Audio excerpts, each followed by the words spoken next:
हाम्रो यात्रा सुरु हुन्छ यहाँबाट गिफु स्टेसन।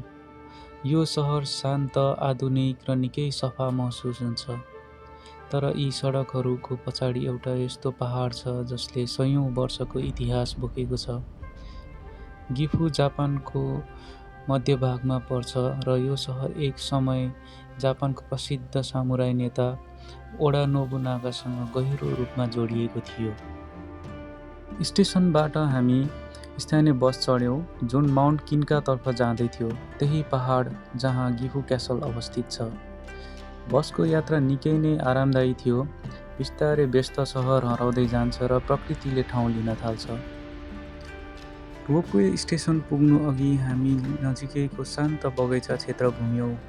त्यहाँ पानी बगेको आवाज, हावाले हल्लाएका रुखका पातहरू अनि शान्त वातावरणले तुरुन्तै मनलाई शान्त बनाइदिन्छ। जापानको एउटा विशेषता भनेको इतिहास र प्रकृतिलाई सुन्दर रूपमा जोड्नु हो र गिफु त्यसको उत्कृष्ट उदाहरण हो भन्न सकिन्छ। अब यात्राको सबैभन्दा रमाइलो भाग सुरु हुन्छ, किन्का रोपवे। रोपवे माथि चढ्दै जाँदा गिफु सहरको पुरा दृश्य बिस्तारै तल खुल्न थाल्छ। साँच्चै भन्नुपर्दा यही क्षणबाट यात्रा जादुमय महसुस हुन थाल्छ। यहाँबाट गिफु सहरको नदी, पहाड, भवनहरू र टाढासम्म फैलिएको सुन्दर दृश्य देख्न सकिन्छ।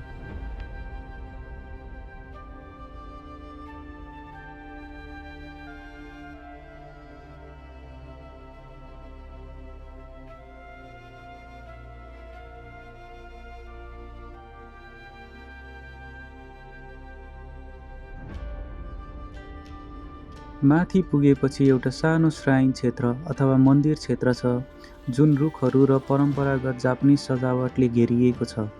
यहाँ धेरै पर्यटक आए पनि वातावरण अझै शान्त र आध्यात्मिक महसुस हुन्छ। यस्ता ठाउँहरूले जापानी संस्कृति, प्रकृति र इतिहाससँग कति गहिरो रूपले जोडिएको छ भन्ने देखाउँछन्।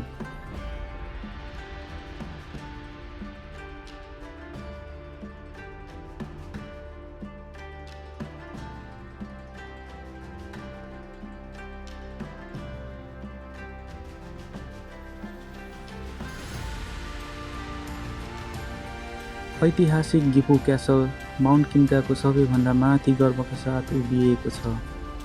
यो क्यासल पहिलो पटक 12औं शताब्दीतिर निर्माण गरिएको मानिन्छ, तर यो विशेष रूपमा प्रसिद्ध भयो जब शक्तिशाली सामुराई नेता ओडा नोबुनागाले यसलाई आफ्नो मुख्य आधार बनाएका थिए।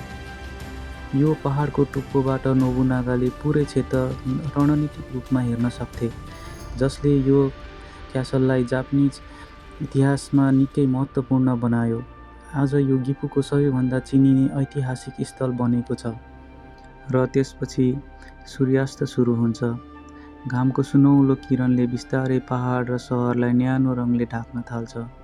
सायद यो जापानको सबैभन्दा कम चर्चित तर सुन्दर दृश्यमध्ये एक हो।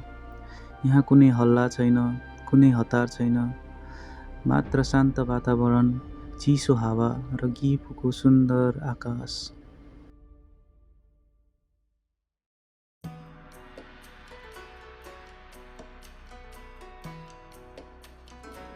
अन्ततः रात पर्न थाल्छ र तल सहरका बत्तीहरू टल्किन थाल्छन्। माथिबाट हेर्दा यो दृश्य वास्तवमै अविश्वसनीय लाग्छ। गिफु स्टेसनदेखि माउन्ट किन्काको टुप्पोसम्मको यात्रापछि यो क्षणले सबै थकान बिर्साइदिन्छ। यदि तपाईँ जापान भ्रमण गर्दै हुनुहुन्छ र इतिहास, प्रकृति र अद्भुत दृश्य एकै ठाउँमा अनुभव गर्न चाहनुहुन्छ भने गिफु क्यासल तपाईँको सूचीमा अवश्य हुनुपर्छ। आज हाम्रो यात्रामा साथ दिनुभएकोमा र समय दिनुभएकोमा धेरै धेरै धन्यवाद।